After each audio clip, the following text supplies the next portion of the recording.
Thales of Miletus, one of the first Greek philosophers, proposed a groundbreaking idea: water as Arche. For Thales, Arche means the fundamental principle, the origin of all things. He believed that water was the basic substance from which everything arises. To him, all life forms, matter, and the universe itself began from water, a force both essential and all-encompassing.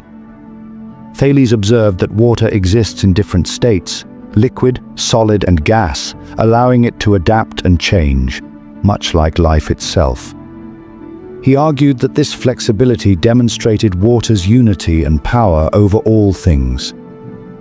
His theory was revolutionary because it suggested that natural phenomena weren't caused by divine intervention, but by a singular, tangible force.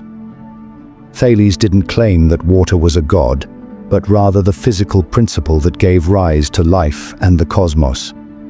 In essence, Thales laid the foundation for science and philosophy by seeking natural explanations for the world, a bold step away from mythological thinking.